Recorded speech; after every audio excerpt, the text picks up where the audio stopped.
So I'm from Kalamazoo, Michigan, born and raised. It is Pokagon Potawatomi land and Gun Lake Potawatomi land.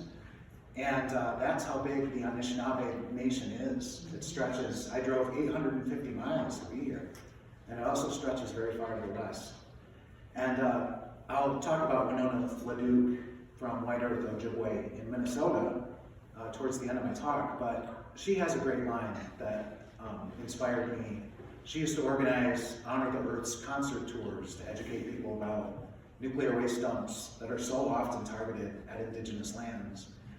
And one time she said, the greatest minds in the nuclear industry have been hard at work for over half a century to solve the nuclear waste problem. And they finally found a solution. Haul it down a dirt road and dump it on an Indian reservation. And I think you'll see in the US, this has been a pattern for many decades. So first of all, what is highly radioactive waste? It's called different names. It's called spent nuclear fuel. It's called used nuclear fuel. Those are euphemisms. It's highly radioactive. It's a radiated nuclear fuel. This is a typical storage location. It's an indoor wet storage pool. In the United States, about 2/3 or more of the irradiated nuclear fuel is still in the indoor storage pools. They're packed to the gills way beyond original designs, 4 to 5 times.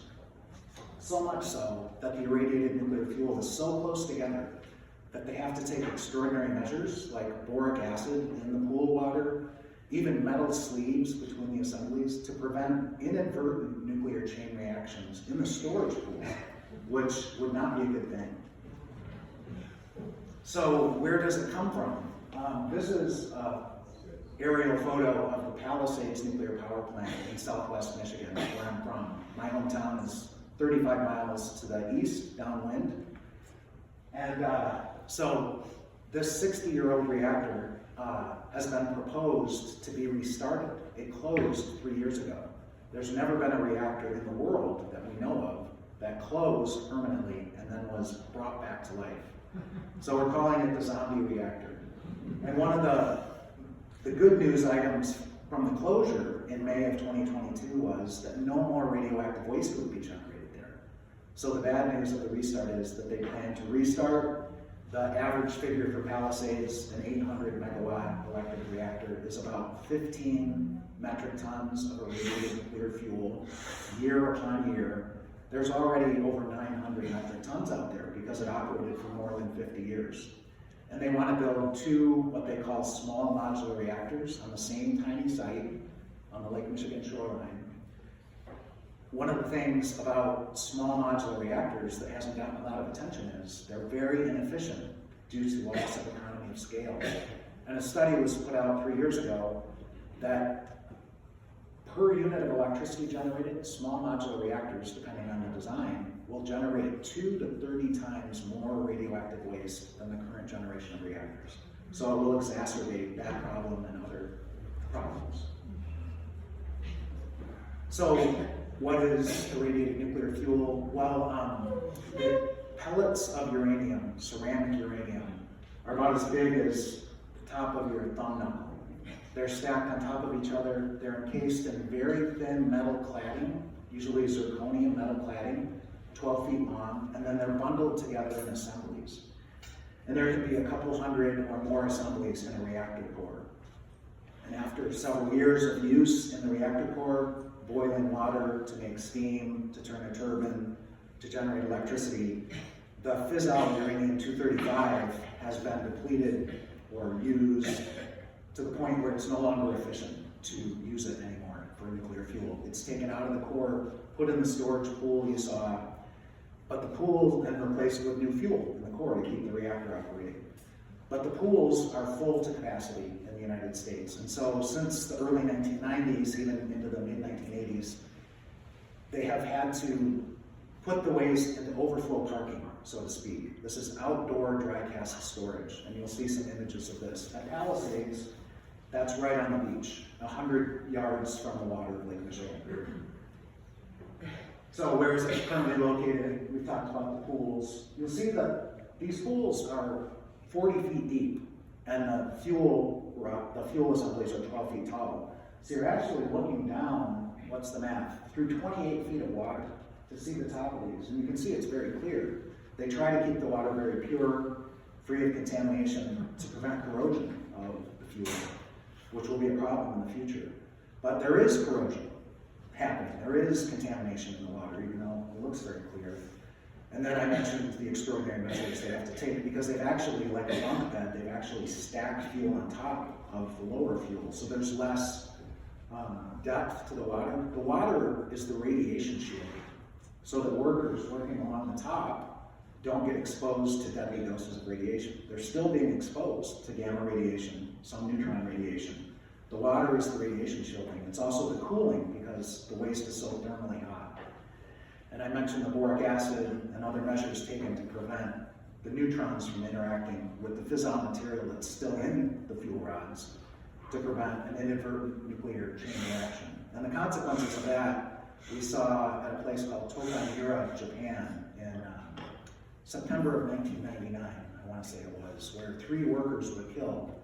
It wasn't high-level nuclear waste, it was actually a uranium fuel fabrication facility, and they poured too much liquid uranium solution into a vat.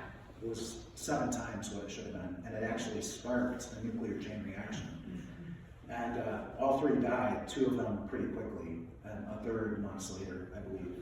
But hundreds of people in the neighborhood were exposed to the emissions. And this went on for many hours until they figured out a way to turn it off, which was to punch a hole in the vat and let the solution pour onto the ground. But for 24 hours, I think it was, there were emissions coming off of this container that is not a nuclear reactor. And it was a significant event. So an inadvertent criticality in the pool would be a very bad thing. So where else is high-level radioactive waste stored, both in the US and Canada, when the pools are too full to take anymore? The oldest stuff is moved into outdoor storage in these containers that are about 20 feet tall, 10 feet in diameter. Again, to save money, a lot of times, the radiation shielding on these containers, there's been a compromised decision making. So there is still gamma and neutron radiation being emitted out of the containers because the radiation shielding isn't thick enough to prevent it completely. So if somebody's standing that close, the dose rates in the United States that are allowed or permissible are 10 milliround per hour at a distance of 2 meters. So that's about 1 to 2 chest x-rays per hour if you're 2 meters from the container. That's what's allowed. Sometimes it's not that much that's happening. The container is performing better than required. But sometimes there are contamination incidents where the dose rate is actually much worse, where there are cracks in the radiation shielding. So that's a problem. But that dose rate goes up significantly the closer you get. So right at the outside surface of the container, it's a dose rate allowed of 240 milliround per hour, which is 24 to 48 chest x-rays per hour. If it's operating as designed, it can be worse than that, it can be better than that.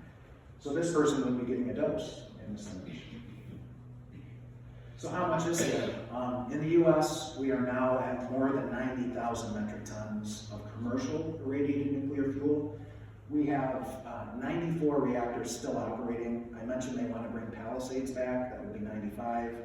Incredibly enough, they want to bring 3 Mile Island Unit 1 back. That's the unit that didn't melt down. These are shut down reactors they want to bring back into service. There's one in Iowa called Duane Arnold that had a near miss in 2020, I think it was. They want to bring that back. So the precedent has been set and they're trying to get away with it. So that would mean more waste even from the closed ones coming back. And the figure for how much in the future is about 2,000 metric tons per year nationwide in the US, year after year as these reactors keep operating into the future. A Detroit Free Press article from 2018 reported a figure of 10,000 metric tons of irradiated nuclear fuel in the dozens of reactors on the US side of the Great Lakes. But the figure that really astounded me in that article was that on the Canadian side of the Great Lakes, 50,000 metric tons of highly radioactive waste from the dozens of reactors on the Canadian side. I think it had never occurred to me before I read that figure. It's a design flaw, in my opinion, of the CANDU reactor.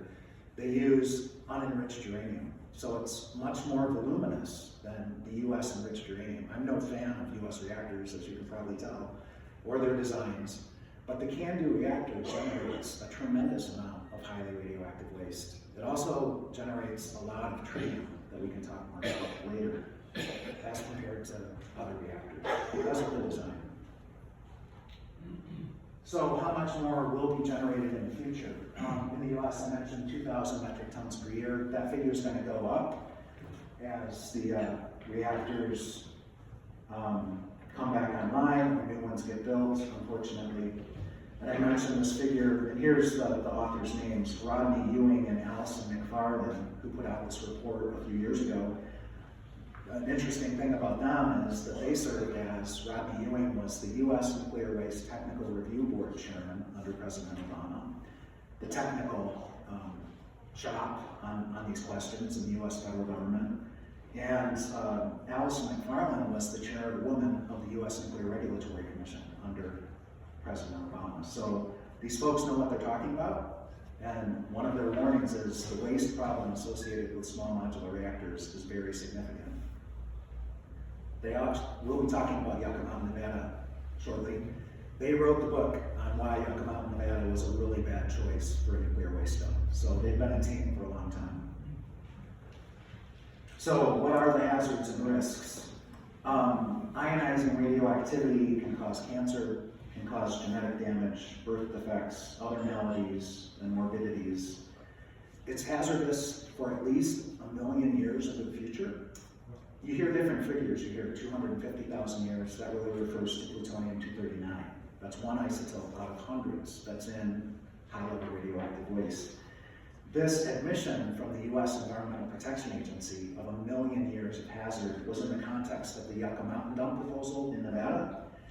We filed an environmental coalition lawsuit against the project. And our challenge was that the Environmental Protection Agency, EPA, wanted to cut off regulations at 10,000 years into the future, which made no sense because even the Department of Energy's computer models admitted that the real releases and leaks from Yucca Mountain would start in earnest at the 11,000 year mark post-burial. So they were trying to keep that kind of obscure. And we won our court case, and the second highest court in the United States ordered the EPA back to the drawing board. And it took them 4 years to come back with their new regulations, and they acknowledged 1 million years of hazard. It's actually lowball. There are isotopes, iodine-129, that will be hazardous for at least 157 million years. It's artificial. These are artificial isotopes that don't exist in nature, but they have been created in atomic reactors. So other risks are, without adequate radiation shielding, if you are close enough to irradiated nuclear fuel, depending on how long it's been out of the reactor, because there is radioactive decay, so it lessens over time. If it's just out of the reactor core, you could get a fatal dose being too close without radiation shielding in a matter of seconds. Even if it's aged for years, if you're too close without radiation shielding, you can get a fatal dose of radiation within minutes or hours. And this acute radiation poisoning death risk will go on for centuries into the future. And that's a problem if it leaks out of its containment. So this forever deadly material has to be contained perfectly for a very long time into the future, or it's going to hurt people and other living things if it gets out. So a part of our title was Water is Life, Nuclear Waste is Toxic. And the risks to water are countless from radioactive waste, but just a few. Tritium, which has a relatively short half-life compared to some isotopes. It's a half-life of 12.3 years. So multiply by 10, 123 years. To be more careful, probably multiply by 20, that's 246 years of hazard associated with tritium. Tritium is radioactive hydrogen, and it goes wherever hydrogen goes, including in water molecules and water vapor, which is everywhere in our environment, including in our own bodies, right down to the DNA molecule and every other molecule that forms us and our anatomy. And if you listen to the other side, the industry, the government regulators, they downplay the health risks of tritium. I was even told once by another Obama Nuclear Regulatory Commission chairman, Radioactive, that there is no nexus between tritium and health and safety.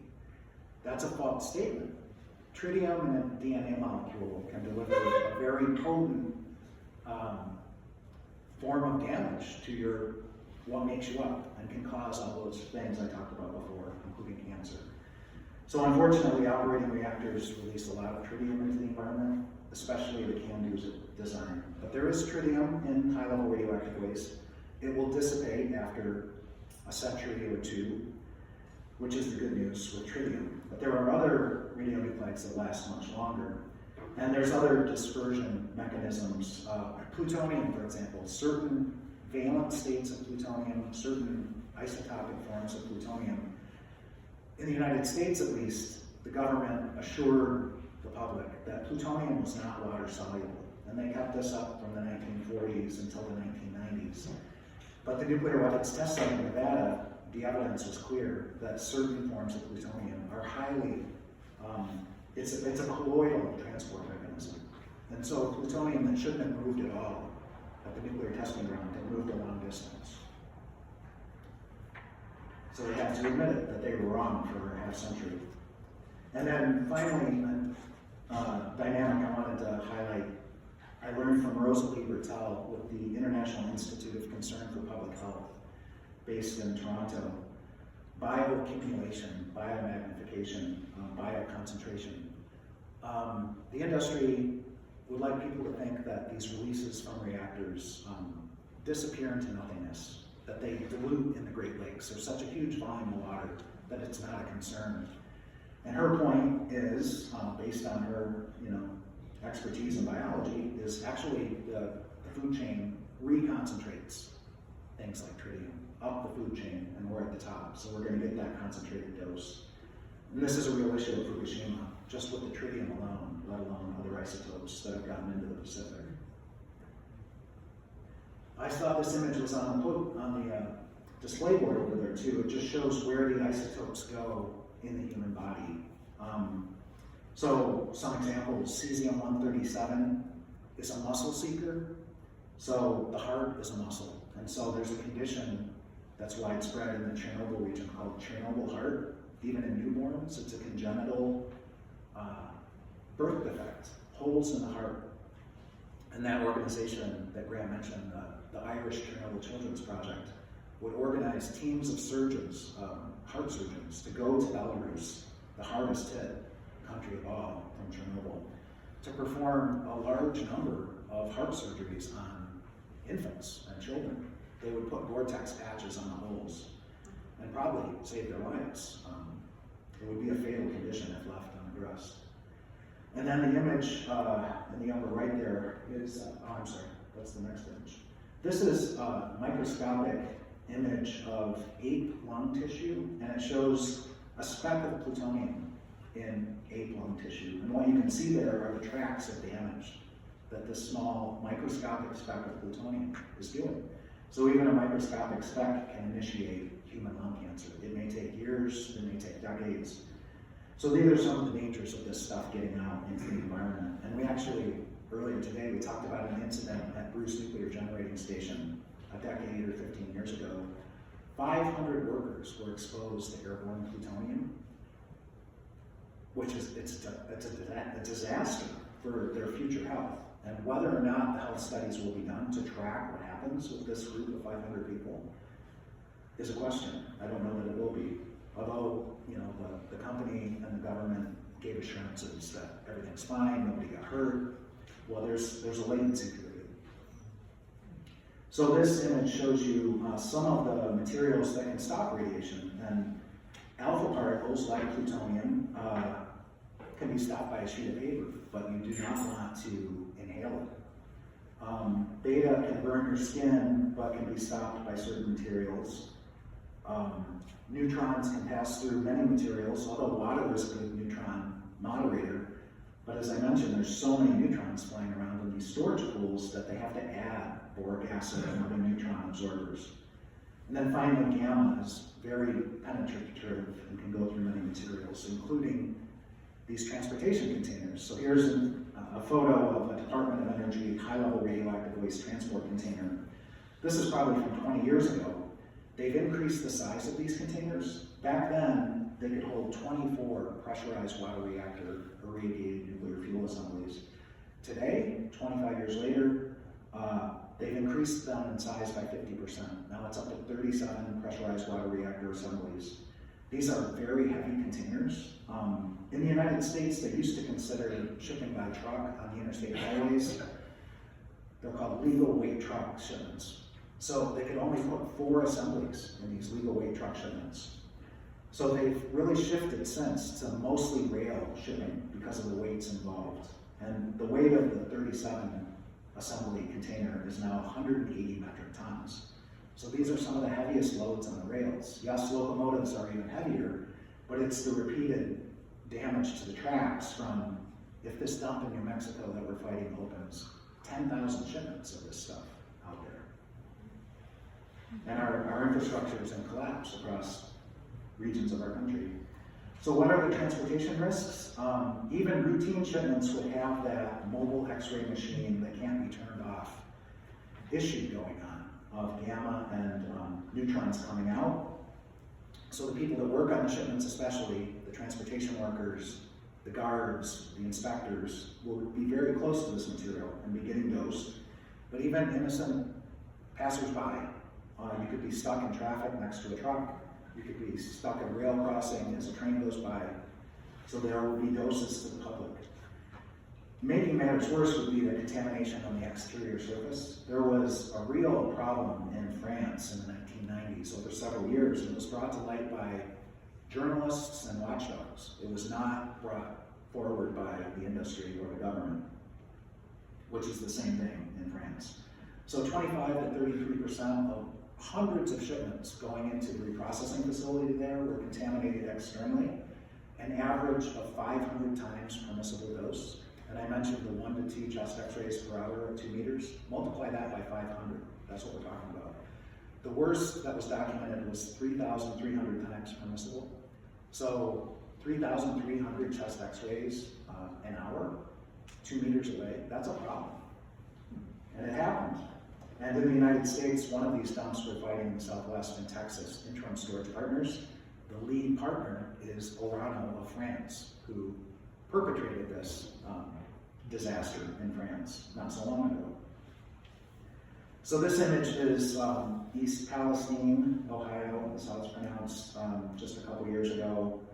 Just the most recent of these transport catastrophes that happened in our country. You probably heard about the Baltimore Bridge collapsing, and several workers died in that bridge collapse. This was a toxic train with polyvinyl chloride, and the decision makers panicked essentially and decided to prevent an explosion that they would just burn the chemicals. And that's what these black clouds are. So this was an intentional burn-off of a large amount of PVC, which then went somewhere. But really there was massive denial that we're not seeing huge levels in the water or in the soil. Well, where did it go? I mean, so the question that we ask is, what if high-level radioactive waste had been on board this train? And I was glad that Dodie held up those design criteria that aren't even tested. These are just the design criteria. In the US anyway, the design criteria for surviving a fire is 1,475 degrees Fahrenheit for 30 minutes. That's the fire design criteria. That is a low temperature fire, relatively speaking. There are many chemicals and fossil fuels in transport that burn much hotter than that, and burn for a lot longer time than that. I don't remember how long this burn happened, but there are fire transport accidents that burn for 24 hours or longer in the US.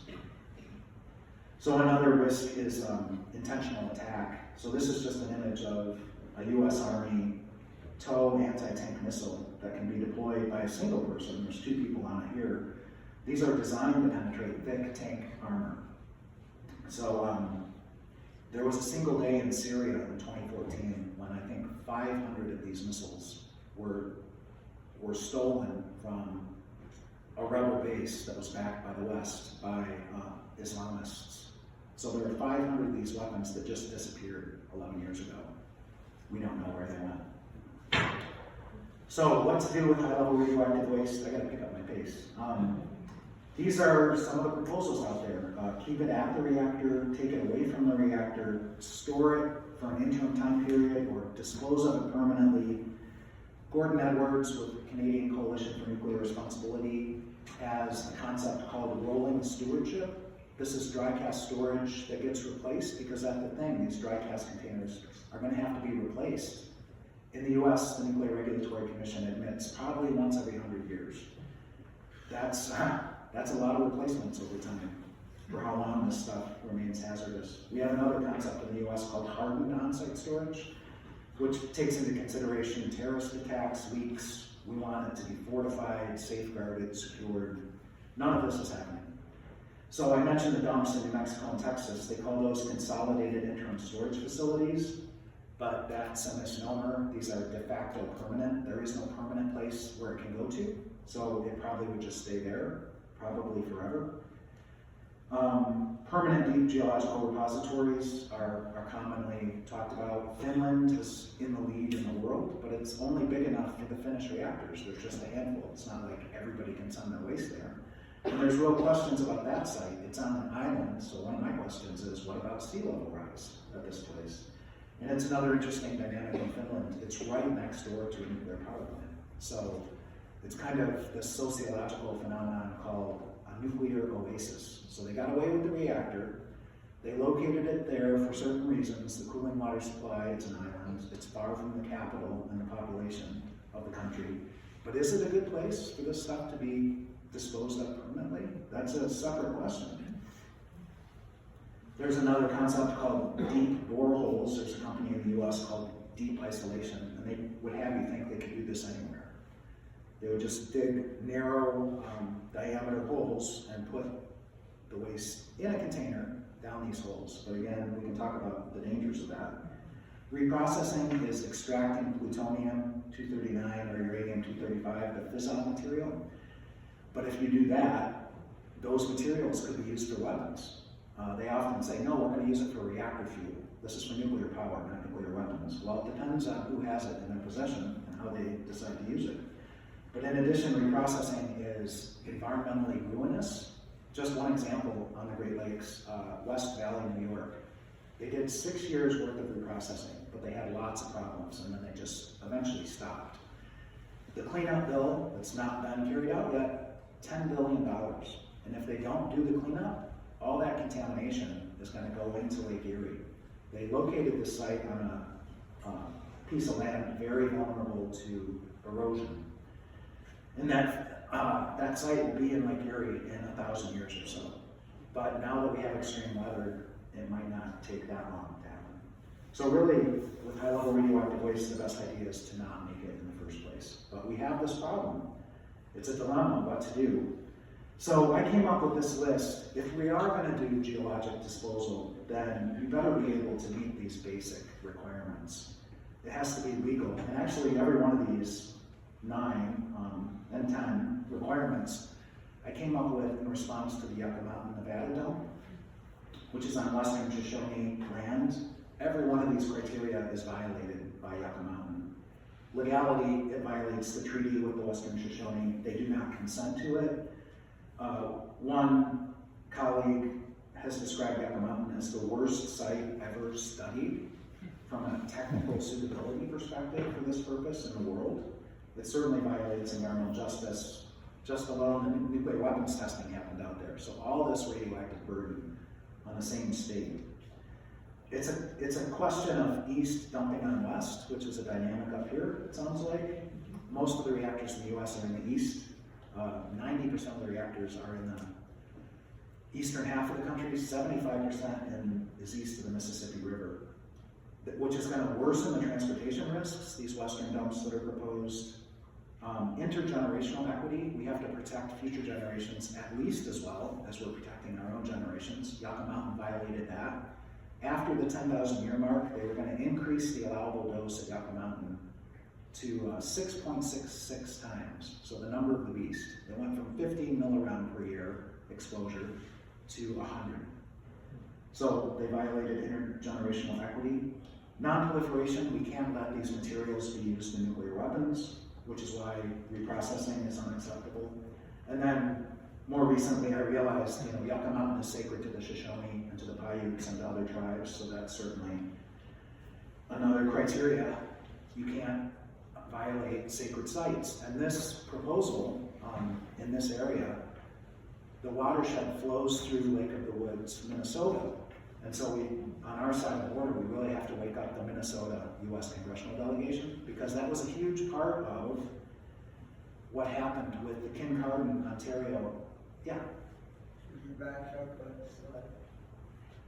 Why did you say mitigation rather than minimizing transport risks? Yeah, that's a good point. Minimization would work as well. Because NWMO tells us constantly that they can mitigate. That's what? That they can mitigate those risks. Yeah, you're right. Minimization is a good word choice. I can talk some more about that because we have some more slides coming up. The Kincardine dump at Bruce Nuclear Generating Station, the final nail in the coffin was when the San Bernardino Ojibwe Nation, by an 86% to 14% vote, said no in January of 2020. But it was a 20-year fight. It began in 2001. And what I was getting at on the US side was, after a dozen years of being voices in the wilderness in Michigan, we finally woke up the state Senate for one thing, and then ultimately the US congressional delegation. So Senator Stabenow at the federal level, Representative Kildee at the federal level, were the leaders of what turned out to be a bipartisan, which is rare in the US these days, bicameral, both houses of Congress, multi-state coalition in Congress that every year introduced a resolution saying no high-level radioactive waste dumps on the Great Lakes or in the basin. So there was this growing groundswell. I should have put a slide in here about an amazing group near Bruce called Stop the Great Lakes Nuclear Dump. Very small in size, but they moved mountains. One of their tactics was resolutions against the proposal. They got resolutions from all over the continent. They had hundreds of resolutions. And their website is just stopthegreatlakesnucleardump.org, and their resolution is up there. And it just showed the opposition, especially close in, but further and further away, cities like Chicago, we don't want radioactive waste poisoning in the Great Lakes. So I was very impressed by their work. And you'll see indigenous leadership and solidarity is a huge part of these victories. So at Yucca Mountain, Nevada, the Shoshone, the Western Shoshone, call their homeland New Segovia. Yucca Mountain is sacred to them. They've not only fought nuclear weapons testing since the 1950s, but this proposed national dump since 1987. So Corbin Carney, the spiritual leader, Chief Raven Yowl, a younger generation, this is Ian Zavardi, who's really the lead Western Shoshone watchdog on the Yucca Mountain scheme, have led the effort, and the environmental movement has taken their lead, and we have stopped that dump. We have to remain vigilant, but for the past 15 years, that dump has been off the table. So another dump that we stopped, again, working in solidarity with a member of this indigenous nation, Margene Bull Creek, was called Private Fuel Storage in Utah, a tiny band of 125 members that was targeted for an above-ground temporary storage site for 40,000 metric tons of commercial waste in the US. And again, this was a 25-year fight. And even though they got a license from the Nuclear Regulatory Commission, they never broke ground. We had to get really creative. One of the things we did was create a wilderness area at the federal level around the reservation to prevent the transportation in of the waste. This was after it got licensed. Grace Thorpe, daughter of Jim Thorpe, she lived on the Sac and Fox Reservation in Oklahoma. Jim Thorpe was Athlete of the Century. She founded National Environmental Coalition of Native Americans, When her tribal council was interested in the money being offered by the Department of Energy, she called an emergency vote to replace the tribal council, and it only took days. So that dump was over within days. But then she took her message on the road and she helped 60 other communities on native reservations to fend off these dumps, including Margene, who looked up to Grace as a mentor. So that's how these dumps got stopped. This is a leader, Rose, who's holding the plaque. We gave her an award a few years ago, my colleagues and I, and that's her daughters and her granddaughter. She's been a leader in the fight against the dumps in New Mexico and Texas. She lives about 5 miles from the Texas site. She's in New Mexico, and about 30 miles from the New Mexico dump. So these two dumps are about 40 miles apart. And if you add it all up, it would be 200,000 metric tons of waste. That's how much capacity they've asked for.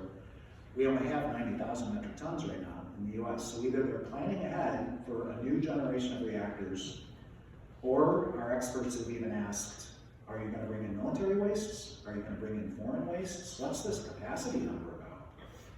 So Rose has been fighting this battle for decades. Winona LaDuke, her nickname is Winona No Nukes LaDuke. Her concerts with Honor the Earth, with acts like Bonnie Raitt and Jackson Browne, the Indigo Girls, the B-52s, John Trudell, the list goes on, educated tens of thousands, hundreds of thousands of people who don't think about nuclear waste very often. Tom Goldtooth with Indigenous Environmental Network, they're doing tremendous work, as is Honor the Earth, against the oil pipelines. That's really one of their focus areas these days. But without these guys back then, we wouldn't have stopped these dumps. And we're still, as busy as they are, they still help us on these fights, which again are targeting native reservations as we speak. And then John Trudell, who not only was an amazing speaker, poet, musician, he took part in the No Nukes concert at Madison Square Garden after 3 Mile Island's meltdown in 1979. They had a week-long series of concerts at Madison Square Garden that were sold out. And some of the artists wanted to have a free concert, so that was held on the waterfront in New York City in a big public space. Like 100,000 people showed up, and he was a featured speaker at that concert. So more dumps, just to mention very briefly, the dump in Germany was stopped.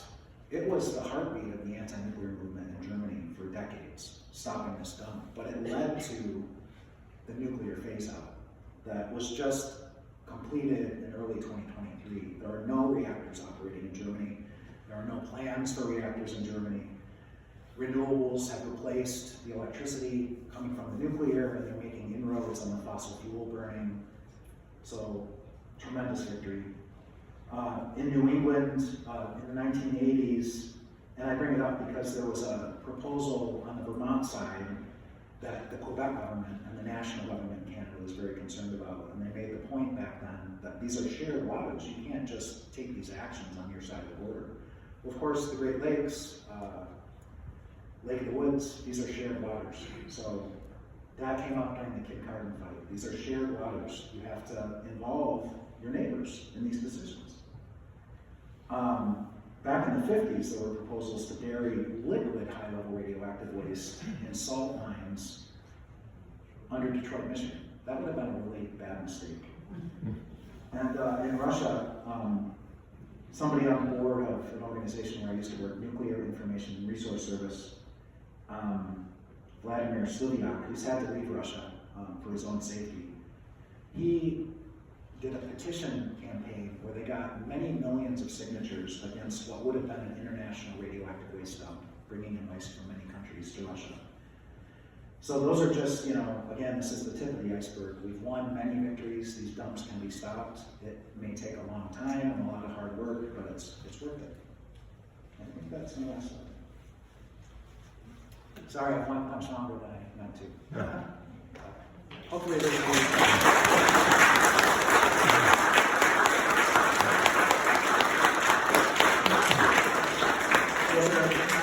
questions? There are time for questions. Okay. Oh, I wanted to get back to minimization. So the dynamic in the U.S. targeting these far western dump sites, when the reactors are in the east, it will maximize the transport risks. So I know there are claims that they can mitigate all these risks, but it's not really true. The risks are associated with the number of miles transported. So the risks of accidents, and that word accidents, I think I put quotes around it at one point. I have colleagues who chastise me when I say the word nuclear accident. These are calculated risks. These are gambles that go badly. So it was known that Fukushima could have a catastrophe. It wasn't foreseen that it would be a 9.0 earthquake and a 45-foot tsunami, or was it? Because there are these ancient markers from 1,000 years ago in Japan that marked how far the tsunami water went inland, and they would say in this ancient script, don't build closer to the ocean than this, because the tsunamis come this far.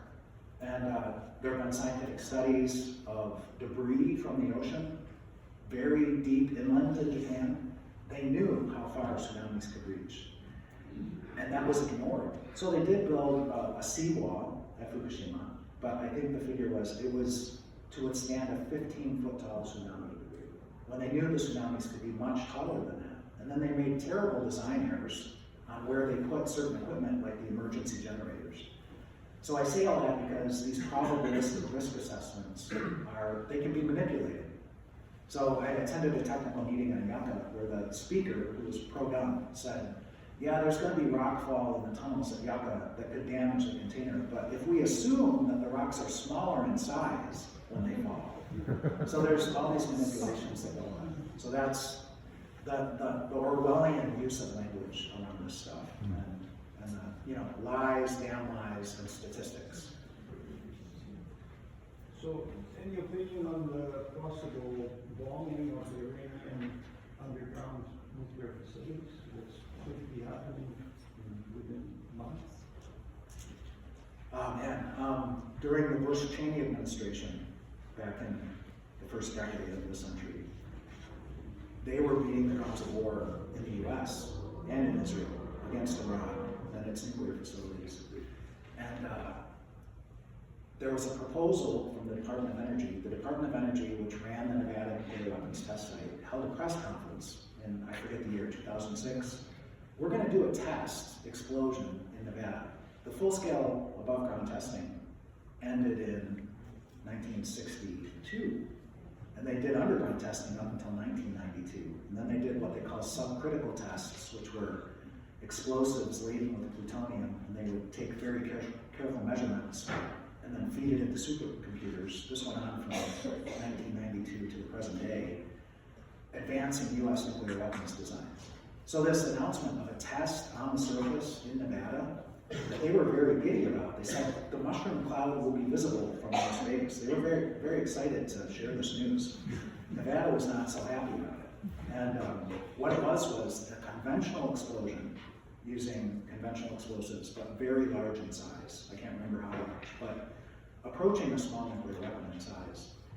And what they were doing was trying to calibrate what level of nuclear explosion to use on these underground facilities in Iran. So it was a conventional test, but intended to calibrate nuclear weapons to be used by the United States or Israel. They have a nuclear arsenal. And the reason I said all that is our lawyer that we work with on the Palisades fight, trying to stop the dumps in the Southwest, he was a part of the team that stopped that conventional explosion in 2006 in Nevada. And the technical reasons legally were that they hadn't done their National Environmental Policy Act due diligence. What is that going to mean if you do this explosion for the environment? They just had skipped that part. So luckily it stopped it at the time. But here we go again, maybe even more seriously than back then. And yeah, I'm very concerned for sure. I'm wise. As I told you before, I was in Kalamazoo. I had a girl in Kalamazoo, our gal. There's a song about that. Yes, right. And I was a lifeguard at the South Haven Park, Yeah.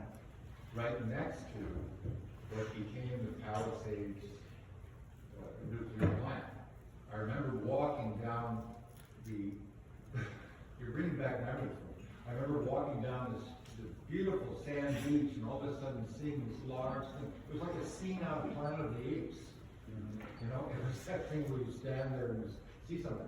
But then, 10 years later or so, I found myself in Elliott Lake, where the Rio Dome, Denison, Noranda, the mining companies walked in there with basically carte blanche, did these mines.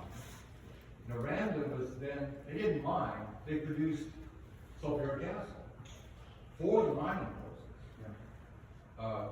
The reserve of Serpent River was totally affected by this. The clothes were burning off their clotheslines. I saw this. I went with an elder and went down the river. There was nothing alive in it back in 1979 in that river. So now we are faced here in Thunder Bay with a lithium processing plant that I believe will use sulfuric acid and arsenic right on the shores of Mother Superior.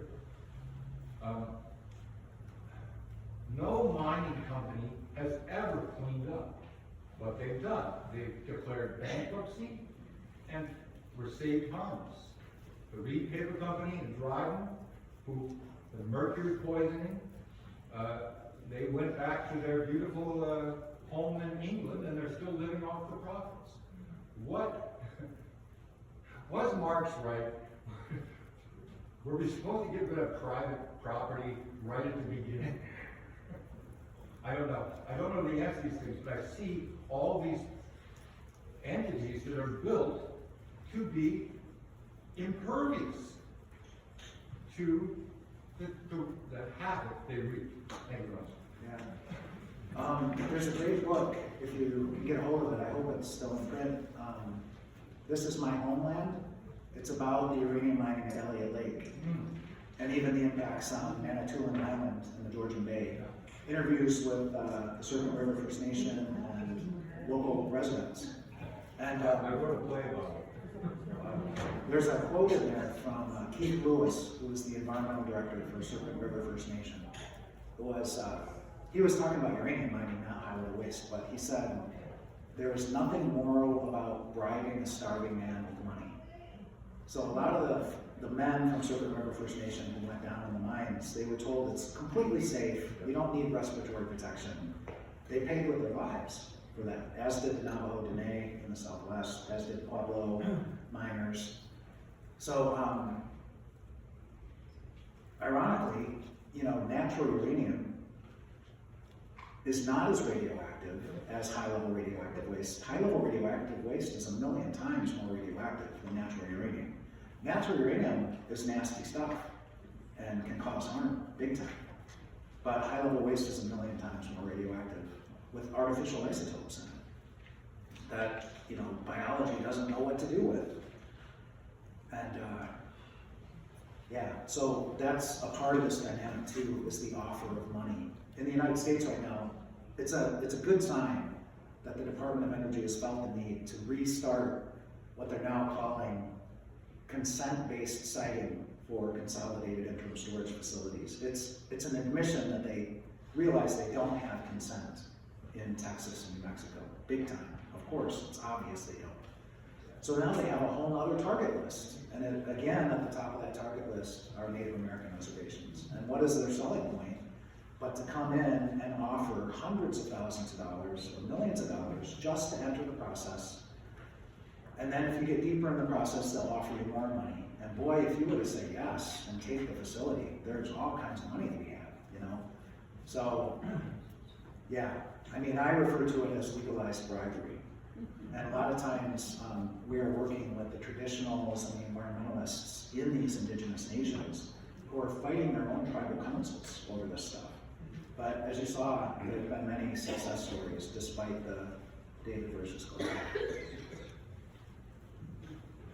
Back here and then we'll go here.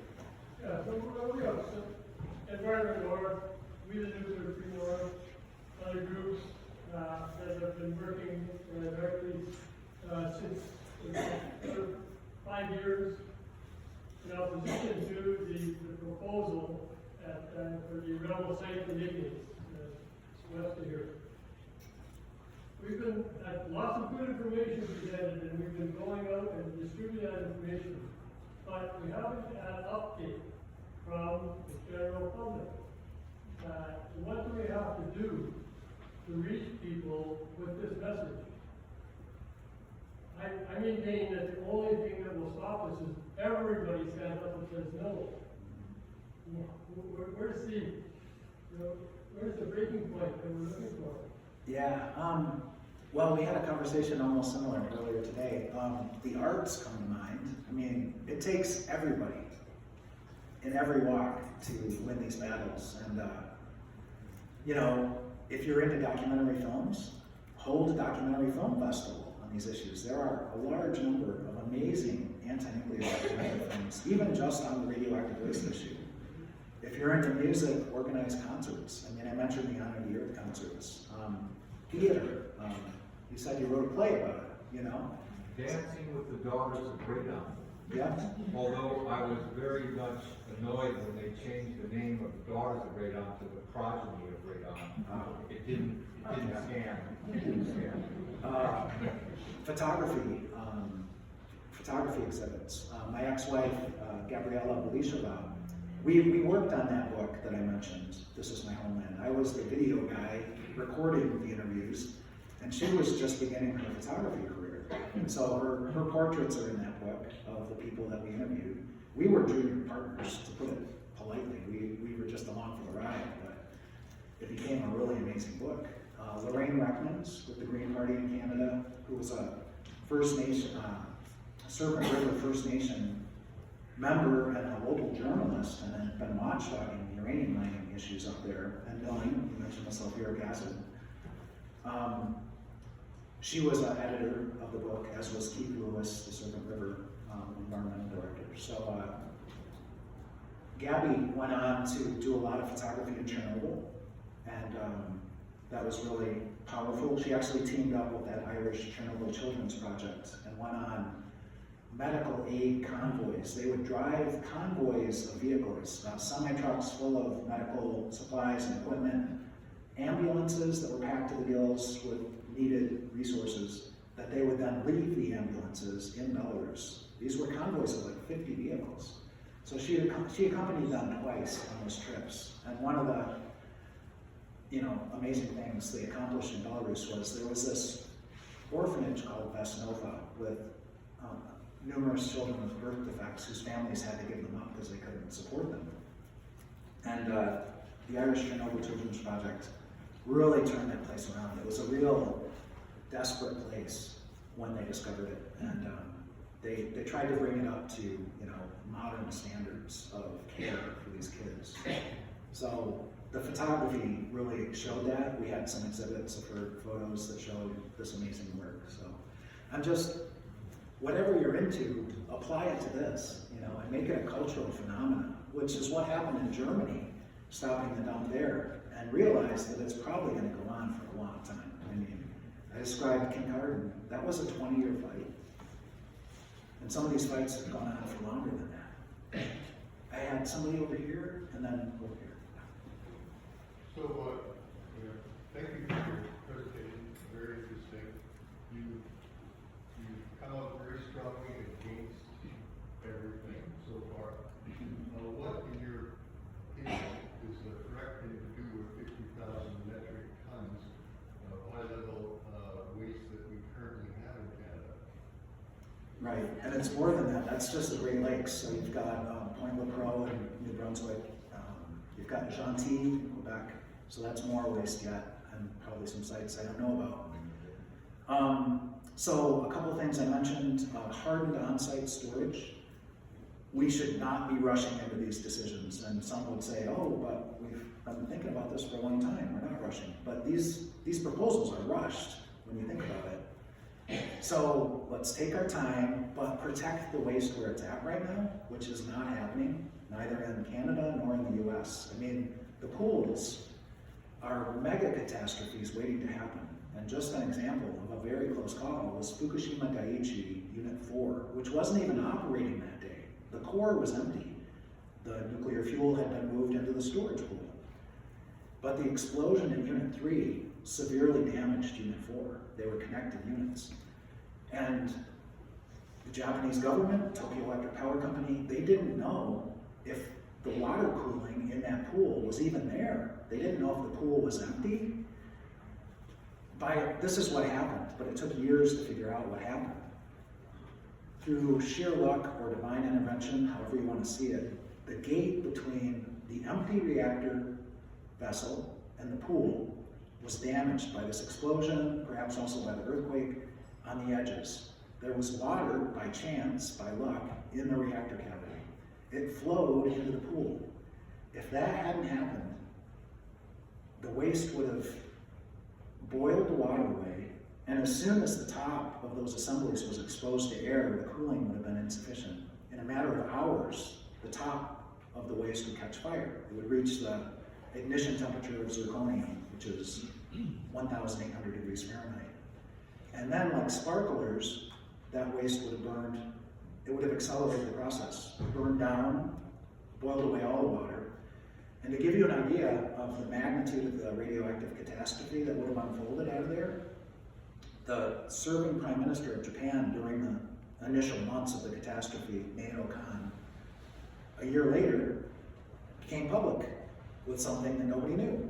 He had had a secret contingency plan to evacuate 35 million to 50 million people from northeastern Japan and Metro Tokyo if that pool had caught on fire. To where? Japan's a small country, landmass area. He said it would have been the end of the Japanese state.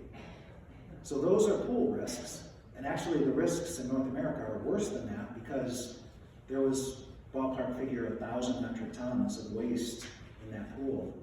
The figures in the United States at some reactors are much greater than that. So the amount of radioactive waste that's packed into the pools is more here.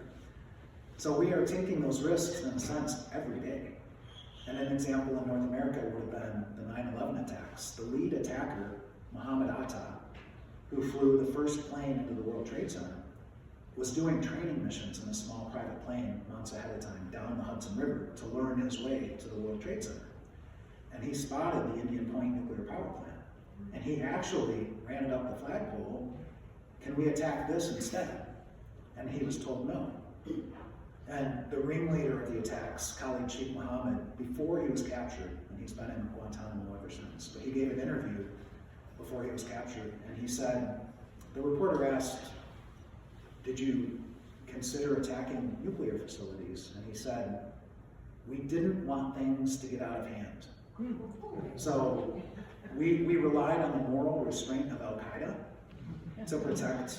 If they were able to set the pools on fire at Indian Point, which are not in containment, they're in warehouse buildings. The figures are something like, Ed Lyman at Union of Concerned Scientists did a study, let me think here. It was way back, it was before Fukushima. It was in response to the 9/11 attacks, that's the timing. He called it Chernobyl on the Hudson. Fukushima hadn't happened yet. And he said that the casualties from a successful terrorist attack at Indian Point could be 500,000 radiation poisoning deaths, I think it was, and $2 trillion in damages, property damages. And another study in 2016 by Princeton researchers, Frank von Hippel, they incorporated meteorology into their look at what a pool fire could look like, and their case study was Peach Bottom Nuclear Power Plant in Pennsylvania, right on the Maryland border. I think it was just one unit, one of 3 units there, if the pool caught fire, and it's a Fukushima design. It was a vast, depending on the weather conditions, and the July 1st case scenario was the worst of them all. A long list of cities in the mid-Atlantic and the Northeast that would have been contaminated to various levels with radioactivity. We're talking New York City, Boston, Philadelphia, Washington, D.C., and they again put the property damage figures at multiple trillions of dollars. And then there's the question of when could this land ever be used again for whatever purpose, habitation, agriculture. And the number of refugees they predicted that would have to be evacuated was something like 8 million from the worst contaminated areas. So these pool risks are ongoing.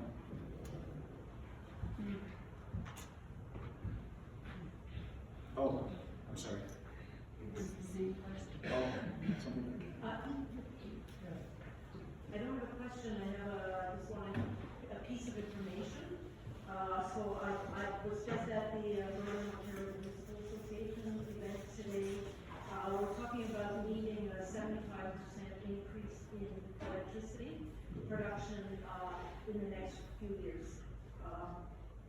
And so nuclear is a very big part of how they are imagining providing that electricity. But the thing that jumped out at me today was OPG announced that they were working on 4 SMRs, and they have actually licensed to construct the first one as of now. Small modular reactor? Yeah, small modular reactor.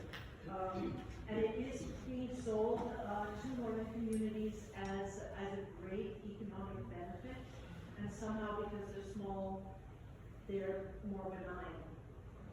Anyway, I just wanted to know, well.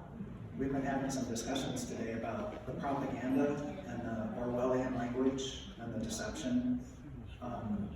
Another great book by Dr. Arjun Makajani of Institute for Energy and Environmental Research. It's from 1999, I want to say. It's called The Nuclear Power Deception. And he looked at the early history of nuclear power. These claims of too cheap to meter, that was Atomic Energy Commission Chairman Louis Strauss in 1953, speaking to a room full of science writers from newspapers and magazines. It would be too cheap to meter, 1953. And what Dr. Makajani documented was they already knew for 5 years how expensive nuclear power was going to be. I mean, just think of it, the metallurgy to survive the pressures and the temperatures and the radioactivity. They knew they were lying to the media of the United States blatantly just to get it off the ground. And really one of the themes of the book was the whole Atoms for Peace push that Eisenhower agreed to and perpetrated, unfortunately. He gave a speech at the United Nations in 1953 at the General Assembly, Atoms for Peace. The phoenix will rise from the ashes. Yes, Hiroshima and Nagasaki, how horrible. Let's hope that never has to happen again. But nuclear power and other uses of nuclear energy can be so beneficial to mankind. It's like magic, you know? And then Disney came out with Our Friend the Atom in 1957. So the propaganda has been part of this from the start. There's a phrase in Nevada called spinning the splitting of the atom. They do more spinning than they do splitting. They sell their snake oil to us, or try to, and just modern, and bringing it up to the small modular reactors, they're not small. In the US, at Palisades, those 2 small modular reactors, so-called, are 300 megawatts electric each. So 300 plus 300 is 600, there's 2 of them. Almost doubling the nuclear megawattage on that site. The old Italian reactor is 800. So compare that to, let's say, Fermi Unit 1 in southeastern Michigan, which had a partial core meltdown in 1966. That was a 67 megawatt electric reactor. So these 300 megawatt reactors are 4.5 times bigger in size.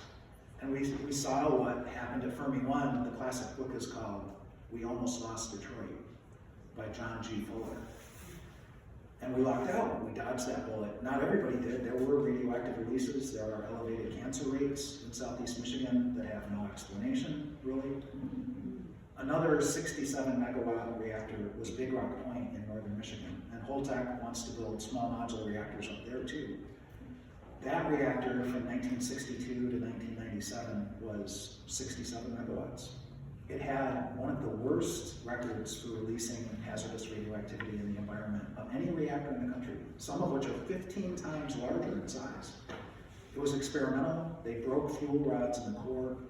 There's spina bifida up there that was documented, statistically significant. There's thyroid pathology.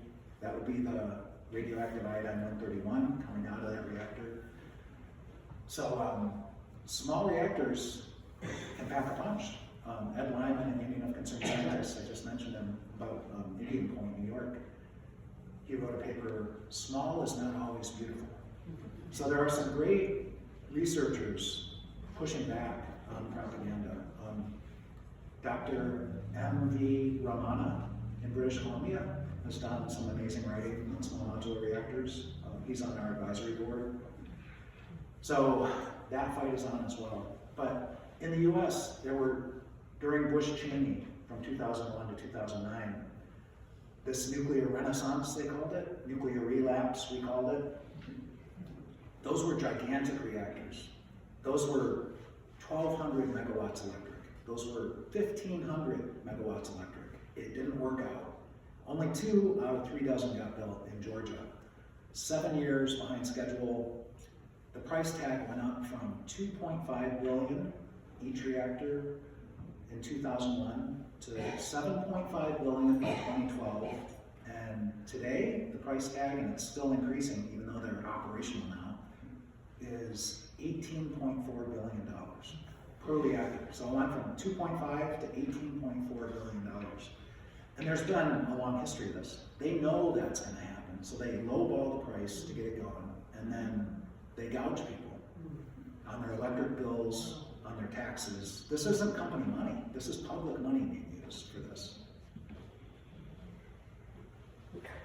Lucy, I think Lucy will have to be the last question. Lucy. Is there any danger to people in a nuclear submarine? Yes, I think so. All kinds. They're in close proximity to the reactor. The thing about the U.S. nuclear Navy, anyway, is they have a lot of money to work with.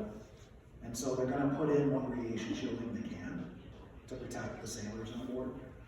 But the Soviet nuclear Navy had less money to work with. And so some of the worst disasters, or near disasters that I know of, I mean, their U.S. nuclear subs went down in the 50s. The Scorpion was one of them. So the entire crew was lost. I don't know the details of what happened. They of course make waste, so that joins this problem. We have the military waste in the US too. That's been going out to Idaho. So they claim that they know how to ship waste safely, and part of the claim are these Navy shipments that go from the east out to Idaho in secrecy.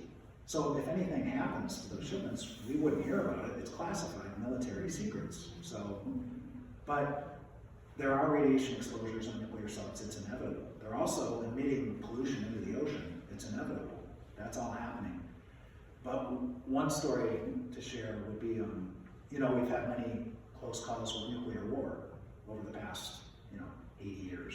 There was, of course, Japan. That was a nuclear war. But since then, and one of them was the Soviet nuclear Navy had a submarine that had a reactor incident. And the commander, whose name I hope I can recall at some point here, saved the day. People got hurt, people got exposed, but it could have been a lot worse. They could have lost everybody. The sub could have gone down. But miraculously, they survived. That same commander was in the middle of the Cuban Missile Crisis. There were about a dozen Soviet submarines, and the US didn't realize that they had nuclear capable torpedoes on board. And the US was really kind of pushing the envelope a little bit. This was, what year was it, 62? October of 62, I guess. One of the US ships was dropping depth charges to mess with the Soviet subs, but they messed a little too well with it. They knocked out the air supply. So sailors were on the verge of passing out for lack of air on this one sub. And so the launch decision on these nuclear tipped torpedoes was the top 3 officers of the fleet, and he was one of them. It had to be a unanimous vote. They didn't have to check in with the Kremlin. It was the same dynamic as with the land-based missiles that the US didn't even know were deployable and fireable at the time. The US assumed the Kremlin would have to say yes, and they're talking to the Kremlin. Well, the vote had to be unanimous for these 3 commanding officers, and it was a 2-to-1 vote. And that commander from that sub that barely made it out of that disaster some months earlier, I think it was, the only reason his vote was even honored was because he saved that sub under his command. So that's how close nuclear war came in 1962. The US, a Keystone Cop, not even knowing what it's doing.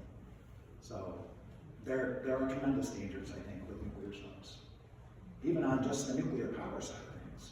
I was telling Graham earlier, there's a nuclear ship in Baltimore, in the port of Baltimore. It's called the Nuclear Ship Savannah. and it's stuck there. It has nowhere to go. Nobody wants it. There's a dump site in Nevada, they don't want it, nobody wants it. So it's rusting away in the water in the Port of Baltimore. And they've taken the nuclear fuel out, but there's 5,000 gallons of water that's radioactively contaminated in the core that for some reason they can't get out. So hopefully that ship won't sink in the port because it's contaminated internally. And it was the only civilian nuclear powered ship the US ever built. The Russians have done many more, even recently, unfortunately, icebreakers. So, you know, the risks to the ocean, if something goes wrong. I mean, all the fuel on that US stuff that went down is on the floor of the ocean. And the same with the Kursk, that was in the late 90s, mid 90s, modern, large Soviet nuclear submarine that went down with all nuclear fuel and waste and the entire crew. So, more insults to the ocean. Is that the last one? But I can stick around if you want to talk afterwards. Thank you so much. It's been a